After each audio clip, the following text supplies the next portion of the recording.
جس کو صوبہ سرحد کہا جاتا ہے، اور آج وہ حصہ تقسیم ملک کے بعد پاکستان کے حصے میں چلا گیا ہے، اسی کو اختیار کیا، اس لیے کہ وہ لوگ لڑنے والے، مرنے والے، اور جو بات دماغ کے اندر آ جائے اس کے لیے مر مٹنے والے لوگ تھے۔ وہاں اپنے حلقے کے لوگوں کو، پیروں کو، علماء کو منتخب کیا اور اس چیز کے لیے کھڑا کر دیا گیا۔ چنانچہ ان دونوں حضرات نے حضرت شاہ عبدالعزیز صاحب محدث دہلوی کے بعد میدان جنگ انتخاب کرنے کے لیے مجاہدین آزادی کو جو یہاں ان کی بات سے متفق ہو گئے تھے، ان کو لیا اور کوچ کر کے صوبہ سرحد کی طرف پہنچے، اور وہاں جا کر انہوں نے انگریز کی مخالفت کے لیے سرگرمیاں شروع کر دی، انگریز اور انگریز کے ہم نوا لوگوں کے ساتھ۔ چنانچہ جنگ آزادی شروع ہو گئی، اور یہ بات محسوس ہونے لگی کہ جنگ آزادی کے لیے جس حلقے کا انتخاب کیا گیا ہے یہ انتہائی موزوں حلقہ ہے۔ وہاں انگریز اور انگریز کے ہم نواؤں کے ساتھ لڑتے لڑتے سن 1931 کے اندر یہ پہلا جہاد آزادی ہے۔ لوگ سمجھتے ہیں کہ جہاد آزادی سن 1857 کا جہاد آزادی پہلا ہے، مگر یہ بھول ہے، تاریخ سے ناواقفیت ہے۔ سب سے پہلا جہاد آزادی سن 1831 کا ہے، جو بالا کوٹ کے میدان میں ہوا ہے۔ وہ حصہ بھی پاکستان ہی کے اندر چلا گیا، اور وہاں ان دونوں حضرات کی قبریں موجود ہیں، اور وہیں یہ دونوں شہید ہوئے ہیں۔ مسلمان اہل مدارس، طلبا اپنے بزرگوں کی اس تاریخ سے ناواقف ہیں، حالانکہ جو قوم اپنے آباء و اجداد کی اس تاریخ سے ناواقف ہے جن سے ملک کی آبیاری ہوئی ہے، اس قوم کا مستقبل کبھی تابناک ہو نہیں سکتا۔ انہیں معلوم ہی نہیں کہ ملک کے اوپر ان کا حق کیا ہے، لیکن اس بات کو سمجھنا چاہیے کہ اس وقت تک سن 1831 کے جہاد تک میدان میں تنہا علماء اور مسلمان ہیں، کوئی دوسرا ان کے ساتھ شریک نہیں ہے۔ یہ میں بات کہہ رہا ہوں اور حقیقت کہہ رہا ہوں۔ آپ اگر تاریخ کو پڑھیں گے تو یوں چٹ پٹ لوگ آپ کو مل جائیں گے۔ حضرت شاہ صاحب کی فوج کے اندر بھی بڑے بڑے عہدوں کے اوپر غیر مسلم تھے، مگر آزادی کی جو ایک عمومی تحریک ہے اس کے اندر تنہا مسلمان تھا، غیر مسلم برائے نام تھے، چٹکیوں میں انگلیوں کے اوپر گنے جا سکتے تھے۔ وہاں ناکامی ہوئی ان کی شہادت کے بعد۔ پھر یہ لوگ بیٹھے نہیں، جو علماء صادق پور ان کے ساتھ تھے، بہار پٹنے سے بالکل لگا ہوا، اب تو پٹنے کے اندر آ گیا، یہاں علماء صادق پور رہنے والے تھے، انہوں نے آزاد قبائل کے اس علاقے کو چھوڑا نہیں، وہ وہیں رہے اور انگریز کے ساتھ لڑتے مرتے رہے۔ 31 سے لے کر 42 یا 45 تک برابر لڑتے رہے، مرتے رہے، یہاں تک کہ وہ تحریک گویا کہ لگنے لگا کہ اس علاقے میں ختم ہو گئی۔ لیکن جو لوگ بالا کوٹ کے میدان سے شکست کے بعد واپس آئے، انہوں نے یہاں آ کر کے یہ نہیں کیا کہ نامرادی کا شکار ہو کر کے اپنے گھر میں بیٹھ گئے ہوں، بلکہ انہوں نے مجاہدین آزادی کو پھر جمع کرنا شروع کر دیا، اپنے ساتھ غیر مسلموں کو بھی لیا اور یہ سمجھا کہ آزادی وطن کی تحریک میں کامیابی تنہا مسلمانوں کی جاں فروشی سے نہیں ہو سکتی۔ چنانچہ باغپت کے اندر جو رئیس تھے باغپت کے یا راجا تھے وہ اور دوسرے لوگوں کو ساتھ لے کر کے تقریباً 31 سے لے کر 26 سال تک سن 1857 تک برابر کوشش کرنے کے بعد پھر 1857 کے اندر آزادی وطن کی جہاد آزادی وطن کے شعلے کو پھر گرم کیا۔ یہ دوسرا جہاد ہے، اس کے اندر اب تھوڑے بہت برادران وطن شریک ہوئے ہیں۔ میں یہ بات کہہ رہا ہوں، اگر تاریخ کو صحیح طریقے کے اوپر پڑھا جائے گا تو پتہ چلے گا انگریز نے یہ 1857 میں طے کر لیا کہ جب تک علماء اس ملک میں زندہ ہیں اس وقت تک ملک کے اندر چین و سکون سے حکومت نہیں کی جا سکتی۔ اس لیے اس نے آزادی کے ساتھ اعلان کر دیا 1857 کے بعد کہ عالم دین کی کوئی قید نہیں ہے، جس کے چہرے کے اوپر داڑھی اور لباس عالمانہ ہو اس کو قتل کر دیا جائے۔ رود روشن مستقبل اور روح روشن مستقبل یہ کتابیں ہیں، آپ ان کو پڑھیے، ہو سکتا ہے دارالعلوم کے کتب خانوں کے اندر بھی ہو۔ سن 1857 میں علماء کی ناکامی کے بعد جس میں ہمارے اکابر حضرت گنگوہی اور حضرت نانوتوی، پیر زامن شہید حاجی امداد اللہ صاحب مہاجر مکی، یہ سب لوگ شریک تھے، اور حضرت گنگوہی رحمت اللہ علیہ تو گرفتار بھی ہو گئے تھے اور جیل میں رہے، اور اس کی توقع ہرگز نہیں تھی کہ وہ زندہ جیل بھر کے پھانسی پر لٹکا دیے جائیں گے، تو خدا کی قدرت ہے کہ وہ پھر زندہ رہے اور باہر آ گئے۔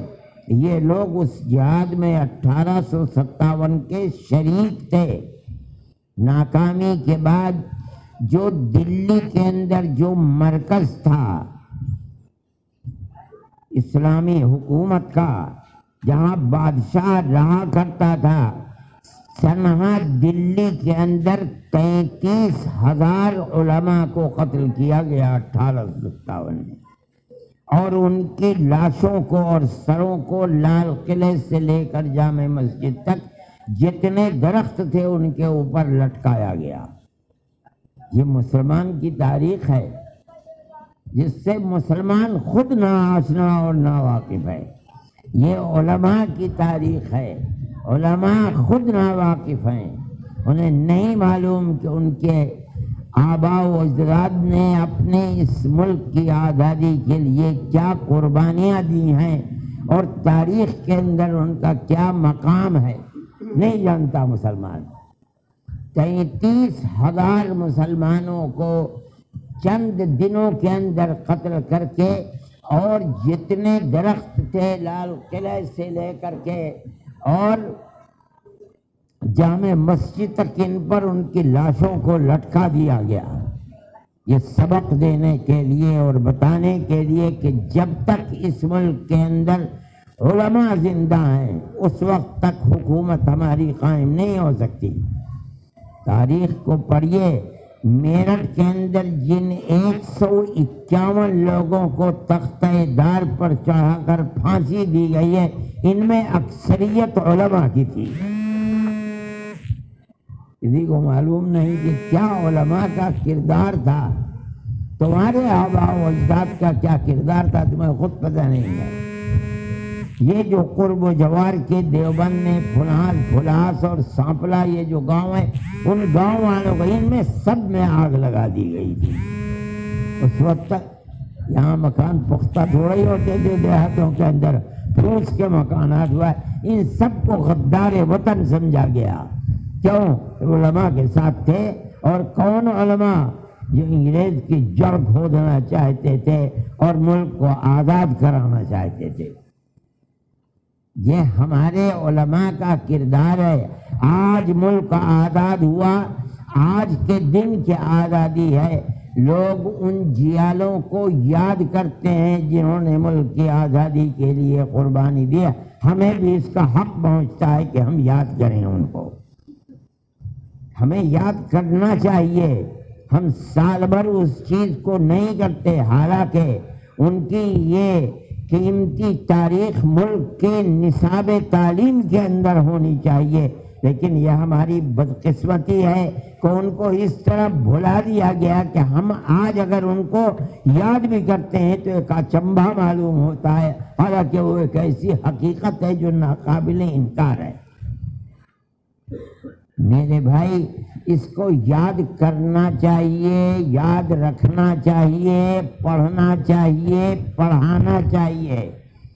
اگر آپ اپنے آباء و اجداد کی تاریخ اور اپنے بزرگوں کی تاریخ سے ناواقف ہوں گے، آپ کبھی عزت نفس کے ساتھ ملک میں زندہ نہیں رہ سکتے۔ یہ تو دنیا کا قانون ہے۔ کوئی اگر نہیں رہتا ان کے نام کو، نلے چولہے بھاڑ میں جائے۔ ہم تو اپنے آباء و اجداد کے نام کو یاد کرتے ہیں، ہم تو ان کی تاریخ کو زندہ کرتے ہیں، ہم تو کہتے ہیں کہ ملک کی آزادی کی صحرا انہی کے سر کے اوپر ہے، اس لیے کہ سب سے پہلی آواز اٹھانے والے آزادی وطن کے وہی لوگ تھے۔ میرے بھائی، اس بات کو سمجھنا چاہیے کس طریقے پر انہوں نے قربانی دی ہے۔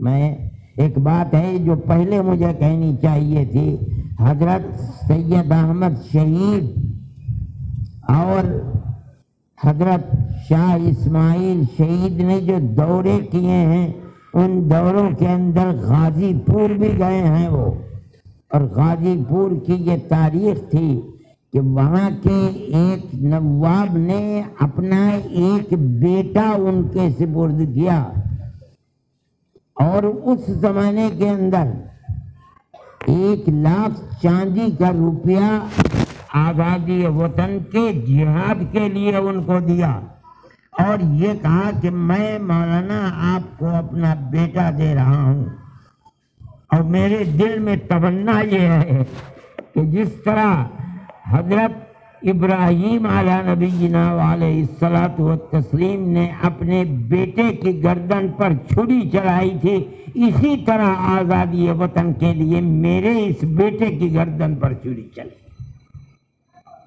اور حضرت شاہ صاحب اس کو لے کر گئے ہیں، اور سرحد کے اندر غازی پور کے جن 6 آدمیوں کی شہادت کا ذکر آتا ہے اس میں ان کا وہ بچہ بھی ہے۔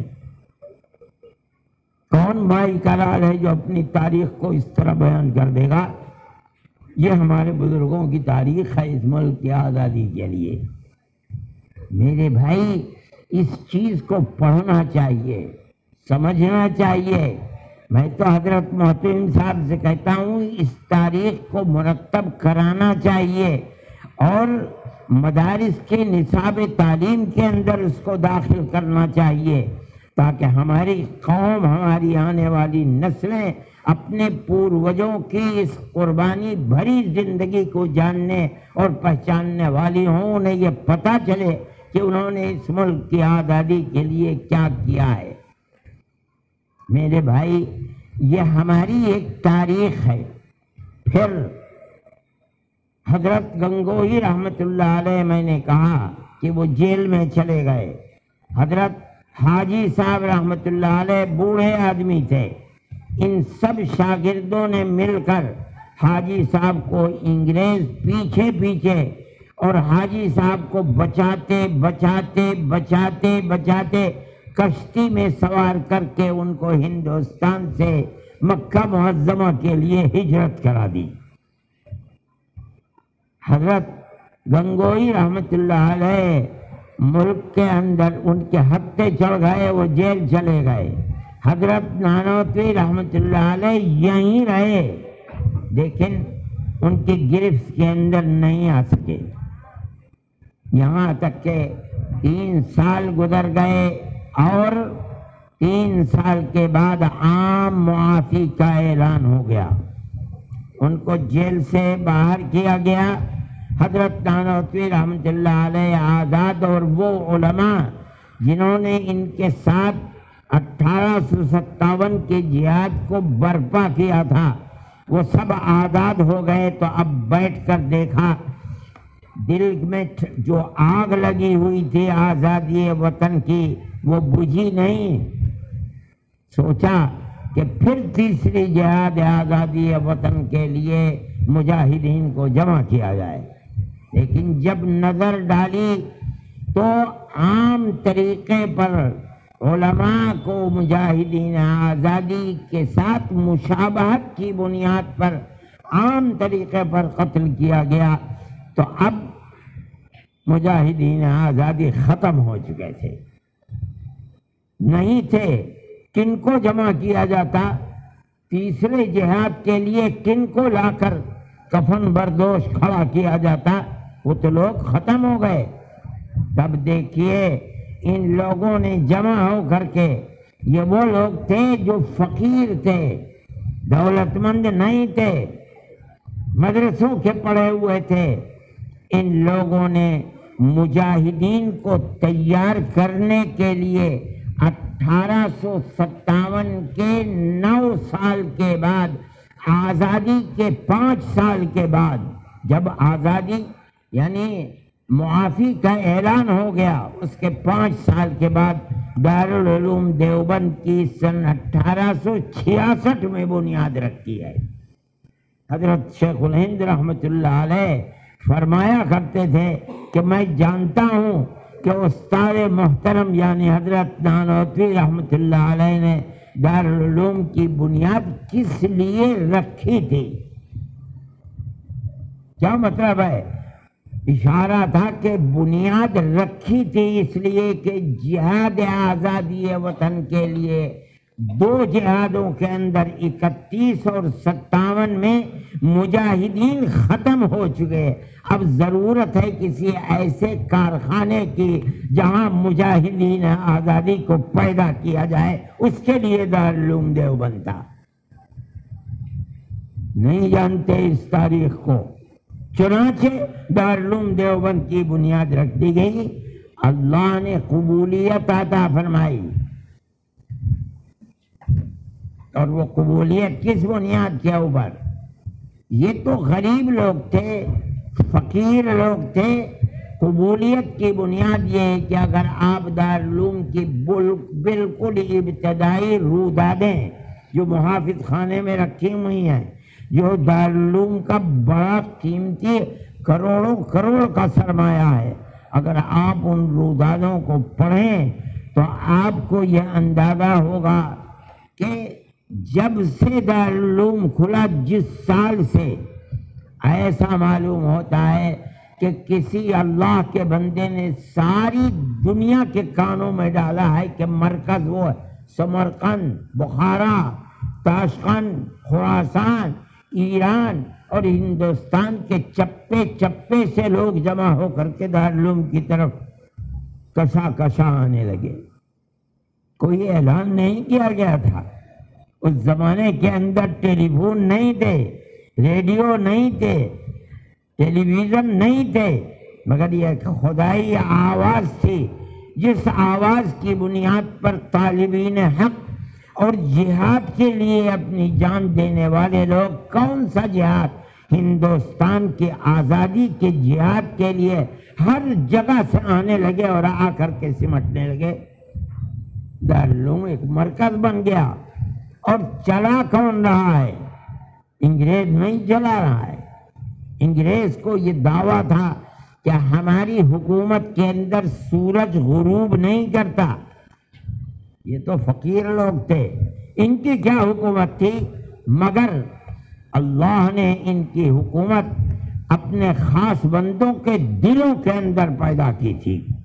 یہ وہ حکومت تھی کہ جو در حقیقت حکومت ہے۔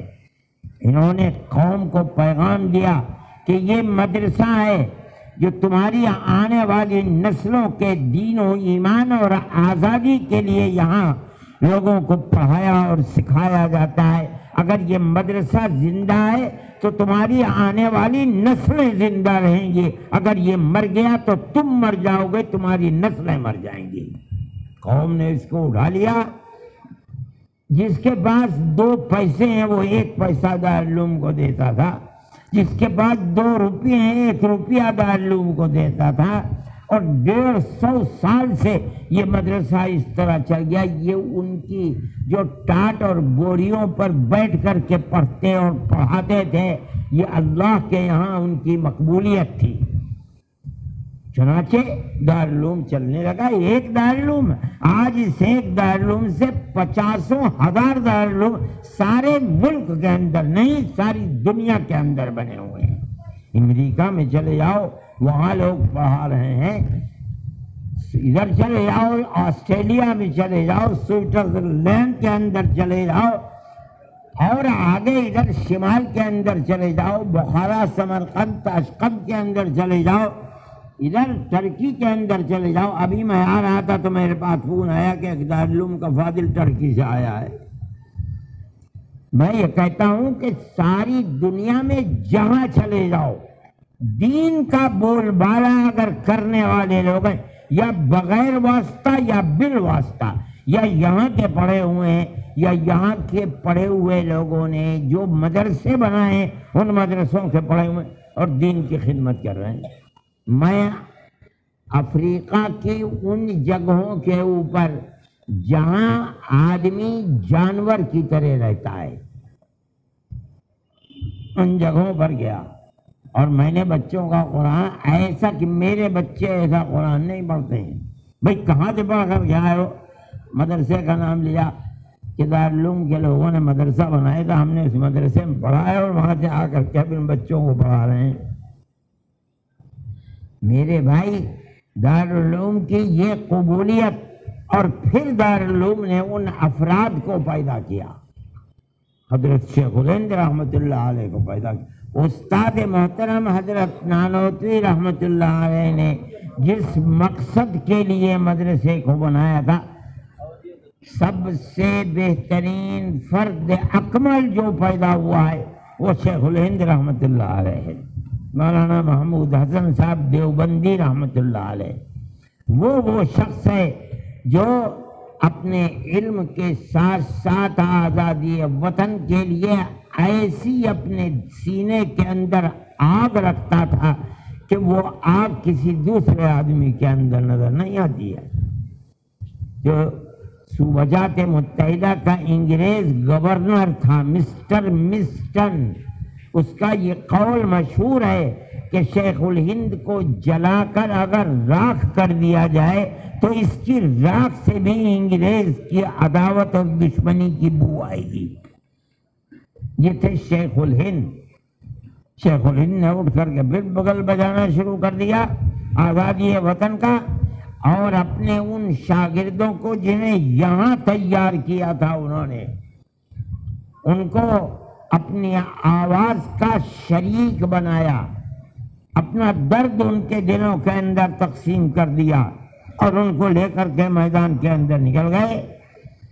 جب انہوں نے یہ محسوس کیا کہ اب میرا آنا اور نکلنا، انگریز کی مخالفت کرنا دارالعلوم کے لیے نقصان دہ ہو سکتا ہے، تو اس مرد مومن نے دارالعلوم سے علیحدگی اختیار کی، اپنے شاگردوں کے سپرد کیا، اور باہر نکل کر میدان میں جاں فروشی کی صورت کے اندر آ گئے۔ کون ہے جو تاریخ بتائے؟ کوئی دعویٰ کر سکتا ہے؟ شیخ الہند تنہا وہ آدمی ہے جس نے اپنی زندگی کے اندر انگریز کی حکومت کے خلاف آزاد حکومت قائم کی ہے۔ لوگ دعوے تو بڑے بڑے حلق سوچ جاتے ہیں کرنے والے، بتائیں کہ کہاں انگریز کی گورنمنٹ کے خلاف آزاد حکومت کس نے قائم کی ہے؟ شیخ الہند نے قائم کی۔ اپنے شاگرد عبید اللہ سندھی کو افغانستان بھیجا، افغان قوم کے خصوصیات سے واقف تھے، افغان علماء ان کے شاگرد تھے، وہ یہ جانتے تھے کہ یہ مسلمان قوم ایسی ہے کہ جو ایسی سرفروش قوم ہے کہ یہ کبھی کسی دوسرے کی حکومت کو قبول نہیں کر سکتی۔ آج بھی یہی صورتحال ہے۔ انہوں نے مولانا عبید اللہ سندھی کو افغانستان بھیجا، افغانستان بھیج کر انہوں نے وہاں آزاد حکومت قائم کی، اور کان کھول کر لوگ سنیں کہ انہوں نے اس آزاد حکومت کا جو صدر بنایا وہ مسلمان نہیں، راجہ مہندر سنگھ پرتاپ کو صدر بنایا اس کا۔ وہ لوگ ایسے نہیں تھے کہ ان کے دل کے اندر فرقہ پرستی ہو، وہ اس ملک کے عوام چاہے وہ کسی بھی مذہب سے تعلق رکھتے ہو، ان لوگوں کو اپنے سینے سے لگایا کرتے تھے۔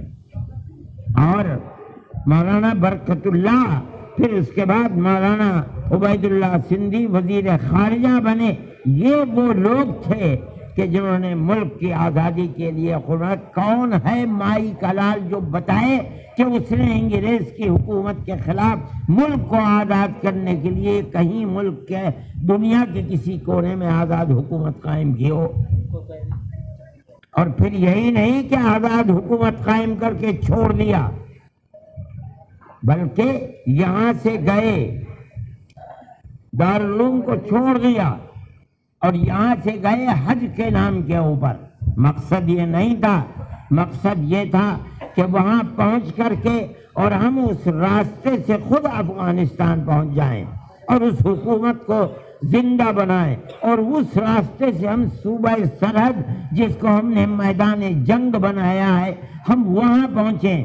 ان لوگوں کی طرف سے یہ شکوہ آتا تھا کہ ہم لڑتے ہیں، ہمارے پاس گولہ بارود ختم ہو جاتا ہے، پھر ہم پیچھے ہٹ جاتے ہیں، تیاری کرتے ہیں، پھر گولہ بارود اپنے ہاتھ سے بنا کر لڑتے ہیں، مرتے ہیں اور مارتے ہیں۔ ہمیں ضرورت ہے اس بات کی کہ دنیا کا کوئی ملک ہمیں گولہ بارود مہیا کرے تو ہم انگریز کو شکست دے دیں گے۔ حضرت شیخ الہند رحمۃ اللہ علیہ اسی لیے گئے تھے۔ اس زمانے میں وہاں حکومت ٹرکی کی حکومت تھی، جو وہاں کے وزیر اعظم تھے، ان سے ملاقات کی اور یہ بات کہی اور یہ کہا کہ میں یہ چاہتا ہوں کہ آپ مجھے یہاں سے کسی طرح افغانستان کا راستہ صاف کرا دیں اور بھیج دیں، مگر انہوں نے معذرت کی کہ انگریز کی حکومت اب راستوں میں جگہ جگہ ہے، ہم اگر چاہیں گے بھی بھیجنا تو آپ نہیں جا سکتے۔ اسی درمیان میں انگریز کا آدمی مولانا کے ساتھ قدم قدم کے اوپر ہے، اور شیخ الہند رحمۃ اللہ علیہ کے اپنی زندگی کے نشیب و فراز اور جو وہ چاہتے ہیں اور کرتے ہیں ہر چیز انگریز تک پہنچ رہی ہے، یہاں تک کہ عالمی جنگ کا تنازع شروع ہو گیا اور مولانا طائف کے اندر اپنے ساتھیوں کے ساتھ تھے، اور طائف ہی سے شریف مکہ کا زمانہ تھا، گرفتار کرا دیا گیا، انگریز کے حوالے کر دیا گیا۔ اس کے بعد انگریز نے ان کو پہلے مصر بھیجا، وہاں بھی اس کی حکومت تھی، اور وہاں چند روز رکھ کر ان کے شاگرد اور ان سے الگ الگ بیانات لیے، اور بیانات لے کر کے پھر ان کو سب کو مالٹا جیل بھیج دیا۔ یہ تمہاری تاریخ ہے، تمہارے بزرگوں کی تاریخ ہے۔ حضرت مولانا وہاں بھی اپنی اس زندگی کے جو اصل آگ تھی انگریز کے خلاف وہ بجھی نہیں ہے۔ جب 3 سال 7 مہینے رہے اس قید بامشقت کے اندر، جس کے واقعات بڑے عجیب و غریب ہیں، حضرت رحمت اللہ علیہ مجھے سناتے تھے کہ میں نے حضرت شیخ الہند رحمت اللہ علیہ کو کھانے کے لیے کوئی ایسی چیز دی جس کا کھانا وہاں مشکل تھا، اور انگریز نے دیکھ لیا آپ کہاں سے ملی یہ چیز، تو قبل اس کے کہ حضرت شیخ الہند کا میں آگے بڑھا، میں نے کہا میں نے دی ہے، میں نے کہا آپ نے ہاتھ پھیلاؤ، میں نے ہاتھ پھیلایا، میرے اس ہاتھ کے اوپر اس نے 7 ہنٹر مارے، اور کسی چیز کے اوپر اسی طرح۔ یہ لوگ تو دیوانے تھے شیخ الہند کے، پتہ نہیں آپ لوگوں کو معلوم ہے یا نہیں، بڑی سردی ہوتی ہے مالٹا کے اندر، اور شیخ الہند رحمت اللہ علیہ کو صبح تہجد میں گرم پانی دینا ان لوگوں کی بہترین چاہت تھی۔ میں نے خود حضرت سے سنا ہے کہ آدھی رات میں ایک لوٹے میں پانی لے کر کے الٹا اس کے اوپر لیٹتا تھا، پیٹ کے نیچے رکھ کر کے، ظاہر نیند کا کیا مسئلہ تھا، اور میں پھر اس کے بعد اٹھتا تھا، سوتا تھا۔ مولانا عزیر گل صاحب دوسرے حضرت کے شاگرد تھے، پھر وہ سوتے رہتے تھے، وہ اٹھتے تھے اور وہ الٹے اس کے اوپر لیٹ جاتے تھے۔ تب صبح کو حضرت شیخ الہند رحمت اللہ علیہ کو نوایا پانی جس میں ٹھنڈک نہیں ہوتی تھی وضو کے لیے دیا جاتا تھا۔ فرماتے تھے مجھ سے جو وہاں کے قانون کے خلاف تھا، حضرت کو آرام پہنچانے کے لیے میں نے کیا، یہ مجھے یاد نہیں رہا کیا، مجھے 3 دن کی سزا دی گئی، اور وہ سزا یہ تھی کہ ایک ایسا کمرہ جس میں گھٹنوں تک کیچڑ بھرا ہوا تھا اور ہر طرف سے کانٹے لگے ہوئے تھے خاردار لوہے کے، مجھے اس کے اندر کھڑا کر دیا گیا، بیٹھ نہیں سکتا تھا میں اس کے اندر، بالکل کسی طرف سے روشنی آنے کا صرف ایک چھوٹا سا سوراخ بیچ میں تھا، جب سورج استوا میں پہنچتا تھا تو وہاں سے روشنی آتی تھی۔ 3 دن تک مجھے اس کے اندر سزا دی گئی۔ یہ ان لوگوں کا یہ سب کچھ کس لیے تھا؟ آزادی وطن کے، کوئی مائی کا لال ہے، اس کا 10واں حصہ تو پیش کرے آزادی وطن کے لیے کیا کیا ہے۔ اور آج جو لوگ اقتدار اور حکومت کے اوپر ہیں انہیں تو ہوا بھی نہیں لگی ہے آزادی، وہ آزادی وطن کے وقت پیدا بھی نہیں ہوئے تھے، ان کی ماں نے انہیں جنا بھی نہیں تھا، وہ کیا جانے آزادی وطن کس چیز کا نام ہے۔ یہ ہمارے بزرگوں کی تاریخ ہے میرے بھائی، اس تاریخ کو پڑھنا چاہیے، جاننا چاہیے، اور آپ سمجھیں جب اعلان ہو گیا آزادی وطن، ان لوگوں کے مالٹا کی جیل سے یہ نہیں سمجھتے تھے کہ انہیں آزادی ملے گی، یہ سمجھتے تھے کہ ہمیں پھانسی ملے گی۔ خدا کی قدرت ہے 3 سال 7 مہینے کے بعد ان کو آزادی مل گئی کہ اب جاؤ۔ چنانچہ یہ لوگ وہاں سے، کہاں ہوائی جہاز ہوتے تھے اس وقت، تو پانی کے جہاز تھے، ان کے اندر ان کو وہاں سے رخصت کیا گیا اور وہ یہاں آئے۔ جب یہاں آئے ہیں، میں نے حضرت سے سنا ہے کہ جب ہم یہاں پہنچے ہیں تو بے شمار لوگ ہندوستان سے اور دلی سے حضرت شیخ الہند رحمت اللہ علیہ کو خیر مقدم کرنے کے لیے بمبئی پہنچے تھے۔ فرماتے تھے ان میں گاندھی جی بھی تھے، اور عورتیں اور بچے، جدھر سے قافلہ جاتا تھا حضرت شیخ الہند رحمت اللہ علیہ کا کوٹھوں کے اوپر چڑھ کر کے بمبئی میں دیکھتے تھے وہ ہے کون شیخ الہند۔ جو لوگ 3 سال 7 مہینے کی جیل کاٹ کر آئے ہیں، جب حضرت شیخ الہند رحمت اللہ علیہ کا جہاز گودی پر پہنچا، ابھی گودی پر پہنچنے سے پہلے ہوتا یہ تھا کہ جہاز کو گودی سے آدھا کلومیٹر 1 کلومیٹر پہلے روک دیا جاتا تھا، پھر اس کے بعد گودی کی صفائی کے بعد تب جہاز آتا تھا۔ جہاز جب وہاں رکا تو ریاست بہاولپور پاکستان میں ہے، اس کے سیکریٹری تھے نواب صاحب کے، ان کا نام تھا سر رحیم بخش، حضرت گنگوہی رحمت اللہ علیہ سے وابستہ لوگ تھے۔ اس وجہ سے حضرت شیخ الہند رحمت اللہ علیہ سے بھی، شیخ الہند تو ان کے تربیت یافتہ تھے، ان سے بھی تعلقات تھا۔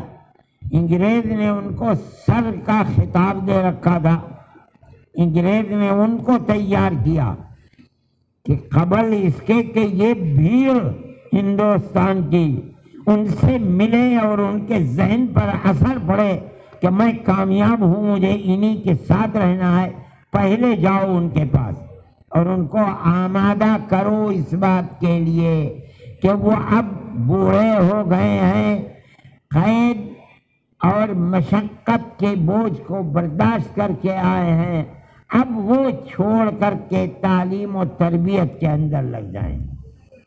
چنانچہ سر رحیم بخش سیڑھی لگوا کر کے ان کو کشتی میں بیٹھا کر کے وہاں جہاز تک لائے اور سیڑھی لگوا کر کے باندھ کر کے اس کے اوپر چڑھا کر شیخ الہند کے پاس بھیجا گیا اور انہوں نے کہا کہ حضرت ایک خلق خدا حضرت گنگوہی رحمت اللہ علیہ کے بعد آپ سے وابستہ تھی، وہ چلے گئے دنیا سے، آپ مرکز بنے ہوئے تھے علم حدیث کا اور حاجی صاحب کے معنوی علوم کا مرکز آپ تھے، آپ کے بعد لوگ بے یار و مددگار ہو گئے۔ انگریز تو اپنی جگہ پر ہے، آپ نے اپنی عمر انگریز کی مخالفت میں لگا دی مگر انگریز کا کچھ بگڑا تو نہیں، اب آپ اسے چھوڑ دیجئے اور وہی قال اللہ قال الرسول کا درس دیجئے۔ یہ لوگ جو بالکل بے یار و مددگار ہیں، کہیں ان کو استفادے کے لیے جگہ تو ملے۔ اب آپ آئیے علم حدیث اور اس کے ساتھ ساتھ تصوف کے مراحل کو طے کرانے کے اندر لگ جائیں، یہ ہماری تمنا ہے، آپ کے شاگرد کام کریں گے۔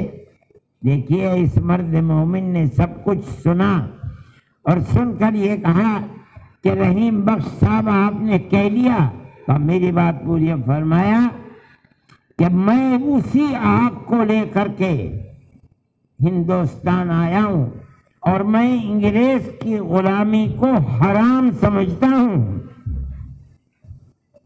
میں بوڑھا ہو گیا ہوں، اب چلنا پھرنا میرے بس کا نہیں ہے، اگر مجھ سے نہیں چلا جائے گا تو میں ایک چارپائی کے اوپر بیٹھ جاؤں گا اور اپنے شاگردوں سے کہوں گا کہ میری چارپائی کو اپنے کاندھوں پر اٹھا کر کے گاؤں درگاؤں لے کر کے جائیں اور میں ہر جگہ یہی اعلان کروں گا کہ انگریز کی غلامی حرام ہے۔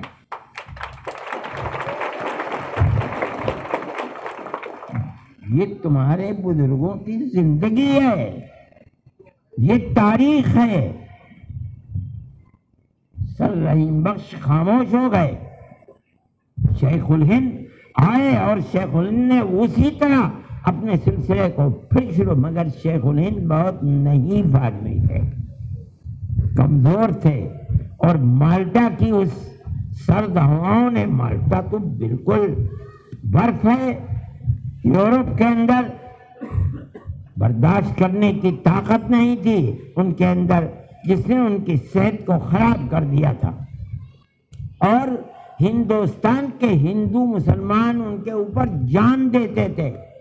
اس زمانے میں مراد آباد ان کی تحریک کا مرکز تھا، چنانچہ مراد آباد گئے۔ میں نے اس زمانے کے لوگوں سے، جب میں مراد آباد میں تھا 40 سال پہلے، جو بوڑھے بوڑھے تھے، میں نے سنا ہے کہ حضرت شیخ الہند رحمت اللہ علیہ جب ریل سے اترے ہیں تو ان کے لیے بگی تھی اور اس کے اندر بڑے بڑے بانس لگے ہوئے تھے، اس کے اندر گھوڑے نہیں لگے بلکہ ہزاروں ہندو اور مسلمان اس بگی کو چلا کر کے حضرت شیخ الہند رحمت اللہ علیہ کی قیام گاہ تک لے کر کے آئے تھے۔ یہ ہندو اور مسلمان دونوں تھے۔ یہ تمہارے آباء و اجداد کی تاریخ ہے۔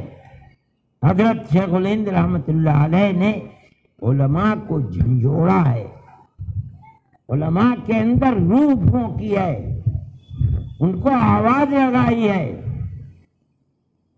یہ آپ لوگوں کو معلوم نہیں کہ جیسے یہ آواز آنی شروع ہوئی کہ مالٹا کے قیدیوں کی رہائی کا وقت قریب ہے، حضرت شیخ الہند رحمت اللہ علیہ آئیں گے تو سوال پیدا ہوتا ہے کہ وہ پلیٹ فارم کہاں ہے جس پر شیخ الہند آ کر کے دوڑیں گے۔ تو حضرت مفتی اعظم مفتی کفایت اللہ صاحب رحمۃ اللہ علیہ نے سن 20 میں آئے ہیں، حضرت شیخ الہند رحمۃ 1920 میں چھوٹ کر 1919 کے اندر دلی میں علماء کو لے کر کے بیٹھے اور یہ کہ ایک جماعت ایسی بنانی چاہیے اور ایک ایسا پلیٹ فارم آزادی وطن کا ہونا چاہیے جو علماء کا ہو۔ چنانچہ بات طے ہو گئی اور ایک جلسہ رکھا گیا امرتسر میں، آج بھی وہ مسجد موجود ہے، خیر المنازل، امرت شاید خیر المنازل ہی نام ہے۔ میں گیا ہوں ایک مرتبہ اس مسجد کے اندر، جامع مسجد ہے وہاں کے امرتسر کی، اس کے اندر ہی اجتماع طے ہوا کہ ہم سب تقسیم ملک تو ہوئی نہیں تھی امرتسر کے اندر، چنانچہ امرتسر گئے، وہاں لوگ بیٹھے اور بیٹھ کر جمعیت علماء کا قیام کیا۔ یہ وہ پلیٹ فارم ہے جس پر شیخ الہند رحمۃ اللہ علیہ آ کر کے آزادی وطن کے لیے اپنے شاگردوں کو لے کر کے دوڑیں گے۔ اس کا عارضی صدر نہیں، عارضی صدر مفتی اعظم مفتی کفایت اللہ صاحب شیخ الہند رحمۃ اللہ علیہ کے شاگرد خاص کو بنایا گیا۔ پھر حضرت شیخ الہند رحمۃ اللہ علیہ آ گئے تو اس اجلاس کے بعد پہلا اجلاس ہوا دلی کے اندر، جس میں حضرت شیخ الہند رحمۃ اللہ علیہ بحیثیت مستقل صدر کے صدر رہے ہیں اور ان کا خطبہ صدارت ہے، لیکن شیخ الہند رحمۃ اللہ علیہ بیمار ہو چکے تھے اور اس خطبہ صدارت کو پڑھ نہیں سکے۔ 12 دن کے بعد حضرت شیخ الہند رحمۃ اللہ علیہ کا انتقال ہو گیا۔ اس خطبہ صدارت میں الفاظ میرے ذہن میں نہیں ہیں، لیکن آپ نے اس خطبہ صدارت کے اندر علماء کو جھنجھوڑ کر رکھ دیا۔ فرمایا کہ اسلام نظام اسلامی اپنے اندر زندگی کے تمام پہلوؤں کو لیے ہوئے، سیاست، تعلیم، اقتصادیات، انفرادی احکام اور اجتماعی، اسلام ایسا ملک ہے جس نے ایسا اسلام ایسا نظام رکھنے والا مذہب ہے جس نے ہر طرف سے انسان کی اجتماعی اور انفرادی زندگی کو اپنے اندر گھیر رکھا ہے۔ اور اس کے بعد فرمایا جو لوگ مدرسوں میں رہ کر صرف پڑھنے پڑھانے کو اور چار دیواری میں بیٹھنے کو اسلامی زندگی کا مقصد سمجھتے ہیں، وہ اسلام کے دامن کے اوپر بدنما داغ لگا رہے ہیں۔ کون کہہ سکتا ہے؟ شیخ الہند کہہ سکتا تھا۔ میرے بھائی یہ تاریخ ہے علماء دیوبند کی، علماء کی اور علماء دیوبند کی تاریخ ہے۔ یہ یہاں جامع مسجد کے قریب وہ گھر ہے جو شیخ الہند کا گھر تھا، یہیں سے یہ داستان شروع ہوئی ہے۔ ان کا انتقال ہو گیا، ان کے انتقال کے بعد ان کے شاگردوں نے جو ان کے اشاروں کے اوپر جان قربان دینے کے لیے تیار تھے، اپنے سر سے کفن باندھ لیا اور شیخ الہند رحمۃ اللہ علیہ کی زندگی، مجاہدانہ سرگرمی، نظریات کو اپنے دل و دماغ میں اتار کر کے پھر میدان کے اوپر اسی طرح دوڑنے لگے جیسے شیخ الہند دوڑتے تھے۔ کے بعد دیگر جیلیں ہونے لگی اور جیل پر جیل ہونے لگی، مگر کبھی یہ نہیں ہوا کہ 2 قدم پیچھے ہٹ جاتے، نہیں، مر جائیں گے، اپنا کفن اپنے ساتھ لیے پھرتے تھے کہ ہم کسی دوسرے کا کفن بھی نہیں لیں گے، جو ہمارا کفن ہے ہم اسی کو لے کر کے اپنے قبر کے اندر جائیں گے۔ میرے بھائی یہ تاریخ ہے حضرت شیخ الہند رحمۃ اللہ علیہ کی، اور اس کے بعد ان کے شاگردوں کی تاریخ ہے۔ مراد آباد، سہارنپور، بریلی، الہ آباد، گجرات میں سابرمتی جیل، یہ وہ جیلیں ہیں جہاں حضرت شیخ الہند رحمۃ اللہ علیہ کے شاگرد حضرت مدنی نے اپنی زندگی گزاری ہے، اور فرمایا کرتے تھے سب سے زیادہ بامشقت جیل سابرمتی جیل گجرات کی تھی، اور جیلیں بھی سب کوئی یہ تھوڑے ہے کہ خالہ جان کا گھر ہے، مگر سب سے زیادہ مشقت بھری جو جیل تھی وہ وہاں کی جیل تھی۔ لیکن کبھی کسی وقت میں پیچھے نہیں آئے، یہ سمجھتے تھے کہ ہم مر جائیں گے تو مر جائیں گے، شیخ الہند کے راستے پر مریں گے، ہم نے زندگی ان کے قدموں کے اوپر چلائی ہے، میدان محشر میں جنت میں ان کے ساتھ رہیں گے۔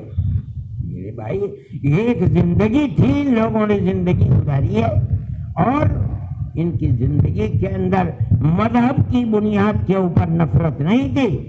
یہ جہاں رہتے تھے، میں اپنے بچپن میں مجھے یاد ہے کہ ہندو، بڑے بڑے ہندو جو یہاں کے قرب و جوار کے رہنے والے تھے، حضرت رحمت اللہ علیہ کے پاس آیا کرتے تھے، اور حضرت جایا بھی کرتے تھے۔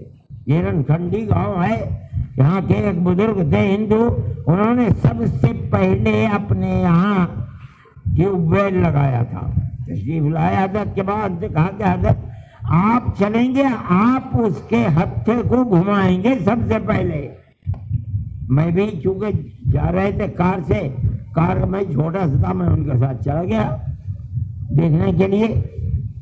حضرت رحمت اللہ علیہ میں اس وقت اتنی طاقت نہیں تھی کہ وہ تنے تنہا اس کو ہتھے کو چلا سکتے، حضرت کے ساتھ اور لوگ چلے اور اس کے بعد اس کو چلایا۔ یہ محبت تھی، تعلق تھا۔ میں نے واقعہ سنا ہے اور اس آدمی کو دیکھا ہے۔ سہارنپور کے ایک صاحب تھے جو جیل میں حضرت کے ساتھ تھے۔ میں آج کی اس نفرت کی سیاست پر کہتا ہوں، اس کے اندر ہندو بھی تھے سہارنپور کے، روزانہ بیٹھا کرتے تھے، بات چیت ہوا کرتی تھی، انہوں نے آنا چھوڑ دیا حضرت کے پاس۔ حضرت نے کسی دوسرے صاحب سے پوچھا کہ فلاں صاحب کہاں ہیں، اتنے دن ہو گئے آئے نہیں، کیا بیمار ہیں؟ کہا کہ نہیں بیمار تو نہیں ہے۔ انہوں نے یہ پیغام جا کر کے ان سے کہا کہ حضرت پوچھ رہے تھے آپ اتنے دن سے گئے نہیں، فرمایا ہاں میں جاؤں گا حضرت کے پاس۔ کہنے لگے گئے حضرت کے پاس، اس نے پوچھا کہاں تھے آپ اتنے دن سے چلے گئے نہیں آئے؟ فرمایا حضرت میں آپ کے پاس نہیں آؤں گا، میں اگر آپ کے پاس آؤں گا تو مجھے یہ خطرہ ہے کہیں میں آپ کے اخلاق کی بنیاد پر اپنے مذہب کو چھوڑ کر آپ کے مذہب کو نہ اختیار کر لوں، اور میں اپنا مذہب چھوڑنا نہیں چاہتا ہوں۔ میں یہ کہتا ہوں کہ یہ ہمارے بزرگوں کی تاریخ تھی، اور وہ اس طرح ہندو مسلم اتحاد کے طریقے کے اوپر رہتے تھے۔ حضرت شیخ الہند رحمت اللہ علیہ نے اس اتحاد کی تعلیم دی تھی۔ جب آپ مالٹا کی جیل سے واپس آئے ہیں، حضرت کا یہ مقولہ کتابوں کے اندر موجود ہے، فرمایا کہ ملک کی آزادی تنہا مسلمان کی کوششوں سے نہیں ہو سکتی۔ یہ ضروری ہے کہ اگر ملک کو انگریز کے چنگل سے نکالنا ہے تو یہ تحریک ہندو مسلم تحریک بننی چاہیے۔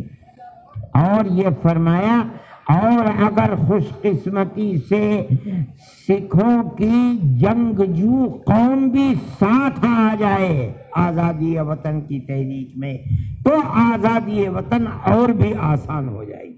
یہ حضرت شیخ الہند رحمت اللہ علیہ کے جملے موجود ہیں۔ اس طریقے کے اوپر ہندو مسلم اتحاد کے ساتھ یہ لوگ آگے بڑھے ہیں اور ملک کو آزاد کرایا ہے۔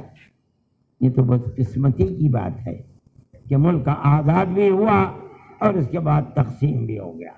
میرے بھائی اس تقسیم کی داستان کا کہنے کا یہ وقت نہیں ہے، لیکن یہ بربادی کا سبب بن گیا، پوری قوم کے لیے نہیں، میں کہتا ہوں ہندو مسلمان سب کے لیے۔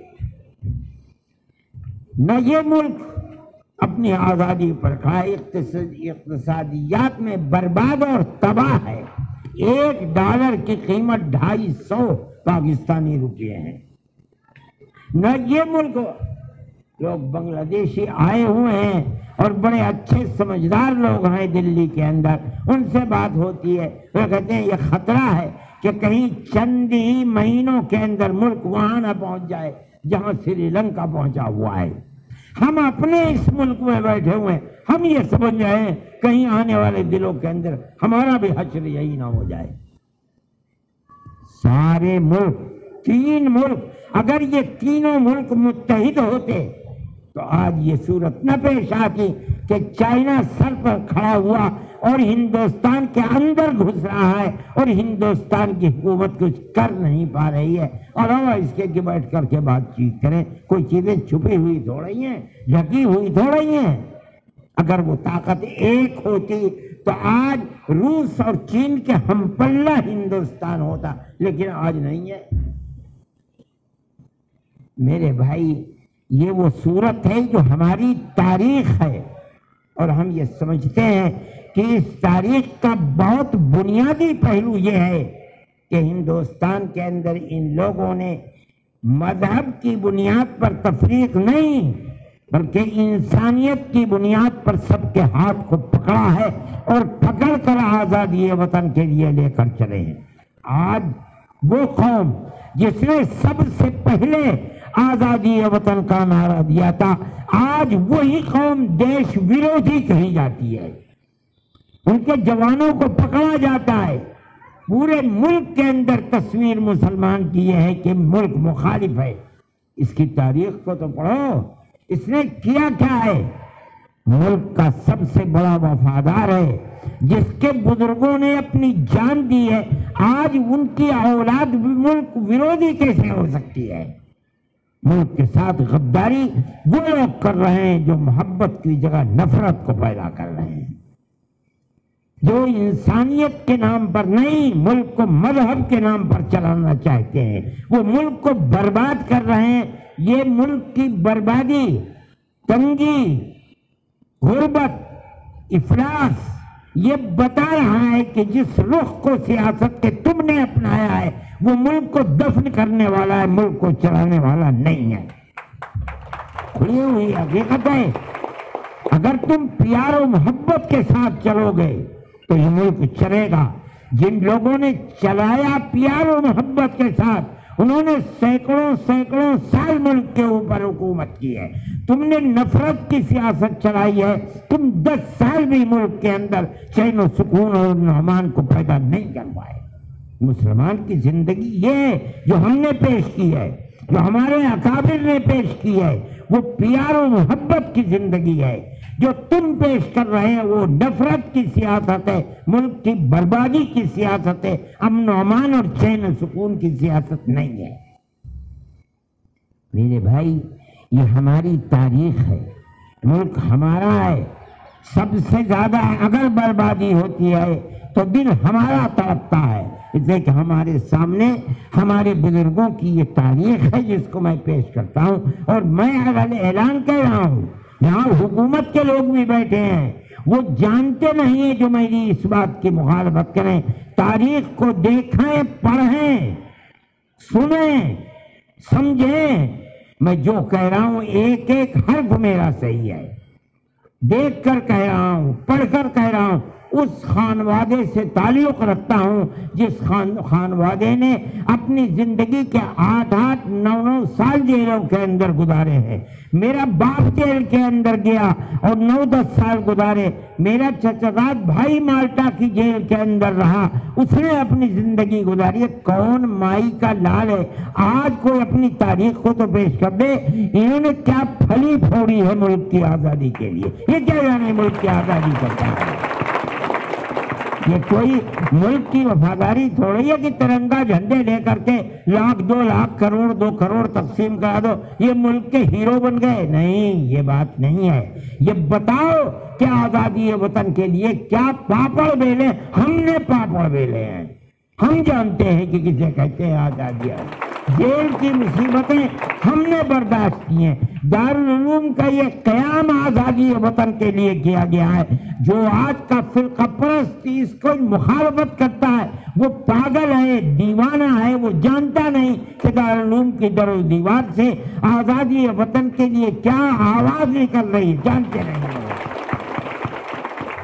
میرے بھائی، یہ ہماری تاریخ ہے، میں اس تاریخ کو آپ کے سامنے پیش کرنے کے لیے میں نے یہ سمجھا، میں نہیں پیش کرتا ہوں تو محتمی صاحب نے مجھے مجبور کیا، کہا کہ نہیں اس کو کرو، اس کو کہو۔ میں نے یہ بات کہی ہے اور میں کہہ رہا ہوں، مجھے فخر ہے، یہ فخر ہے کہ تو آج آپ آزادی وطن کے لیے آواز نہ اٹھاتے، اور اگر آپ نے آواز اٹھائی ہے تو اس طرح آپ کو یہ حق ہے کہ آپ آزادی وطن کے اپنے سورماؤں کا ذکر، مجھے یہ حق ہے کہ میں اپنے سورماؤں کا ذکر کروں، اور میں یہ سمجھتا ہوں کہ انہوں نے جس زندگی کو پیش کیا ہے آپ اس زندگی کی تصویر کو پیش نہیں کر سکتے۔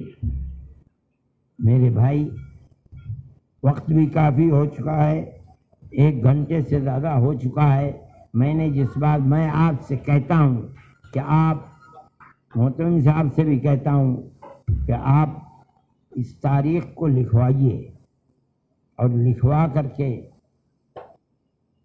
بہت اچھے آدمی موجود ہیں، علماء دیوبند کی تاریخ ہونی چاہیے، یہ نہیں کہ اس تاریخ کو ایک کچوبر بنا دیا جائے اور وہ طرح طرح کے لوگ یہ بتائیے کہ حضرت نانوتوی، حضرت گنگوئی، پیر ضامن علی شہید، ان کا کیا کردار رہا، پھر اس کے بعد حضرت نانوتوی اور حضرت گنگوئی رحمۃ اللہ علیہ کے تربیت یافتہ مجاہد آزادی دارالعلوم کا سب سے پہلا ثبوت حضرت شیخ الہند، جنہوں نے حضرت گنگوئی اور حضرت نانوتوی رحمۃ اللہ علیہ سے کتابی علوم، قرآن و حدیث اور اس کے ساتھ ساتھ باطنی علوم اور اس کے ساتھ ساتھ آزادی وطن کے لیے کیا سیکھا اور کیا لے کر آئے، انہوں نے پھر کیا کیا اور کیسے کیسے شاگرد پیدا کیے،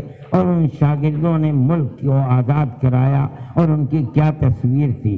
یہ ایک ایسی چیز ہے کہ اس کو مدون ہونا چاہیے، اور جو آپ کے اور ہمارے ہزاروں ہزار مدرسے ہیں، ان مدرسوں کے اندر پڑھایا جانا چاہیے، اور لوگوں کو بتایا جانا چاہیے کہ ان کے آباء و اجداد کا ملک کے بنانے کے اندر اور انگریز کی مخالفت کے اندر اور انگریز کو ملک سے ملک بدر کرنے کے اندر، ذلیل و خوار کر کے بھگانے کے اندر کیا کردار رہا ہے۔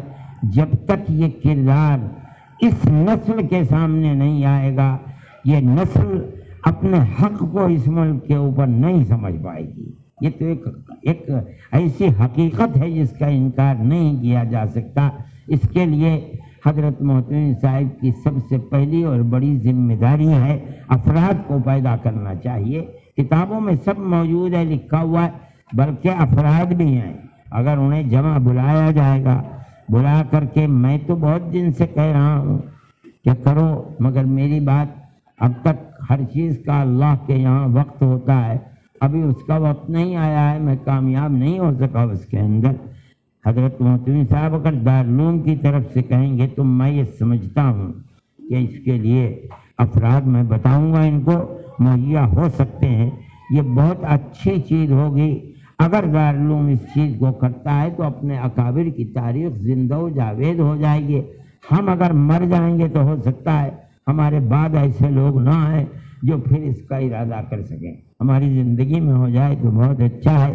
میرے بھائی، یہ ہماری تاریخ ہے، حقیقت یہ ہے، میں یہ سمجھتا ہوں ہر شخص کو حق حاضر ہے، لیکن مسلمان کو آج کے اس دن اپنے اکابر اور پوروجوں کی تاریخ، قربانی بھری تاریخ، جس قربانی بھری تاریخ کو بھلا دیا گیا، میں اگر کہوں کہ مٹا دیا گیا، تو میں اس کے اندر حق بجانب رہوں گا۔ اس کو ہم زندہ کرتے ہیں، ہم نے آج بھی زندہ کیا ہے، اور میں یہ کہتا ہوں کہ اس کو زندہ کرنے کے لیے کتابی شکل کے اندر لایا جائے تو انشاءاللہ یہ ہماری آنے والی نسلوں کے لیے انتہائی قیمتی چیز ہوگی۔ اللہ اس ملک کو اور اس کے سیاست کو صحیح رخ کے اوپر لے کر چلے۔ جو لوگ نفرت کی تاریخ برپا کر رہے ہیں اور سیاست پھیلا رہے ہیں، اللہ انہیں خائب و خاسر اور ذلیل و رسوا فرما دے، اور ہماری وہ تاریخ جو انسانیت کی بنیاد پر گاؤں در گاؤں 1300 سال سے پھیلی ہوئی ہے، جہاں ہندو، مسلمان، سکھ، عیسائی ایک ہی گاؤں کے اندر پیار و محبت کے ساتھ رہتے چلے آئے ہیں، اللہ اس سواری قیمتی تاریخ کو پھر زندہ و جاوید فرمائے، اور جو اس کے مخالف ہیں انہیں اللہ رسوا اور خائب و خاسر فرما دے۔ ہمارے ملک کو پیار و محبت کا گہوارہ جس طرح وہ تھا اس طرح بنائے، آباد رکھے، شرور و فتن سے محفوظ فرمائے، سب کے دلوں کے اندر انسانیت کی بنیاد پر پیار و محبت کو پیدا فرمائے، اور ملک کی سیاست کو اس رخ پر چلائے جو ملک کی آزادی سے پہلے ہندو اور مسلمان سب کے دلوں کی دھڑکن تھی اور آواز تھی، تاکہ یہ ملک ترقی کر سکے۔ وآخر دعوانا ان الحمد للہ رب العالمین۔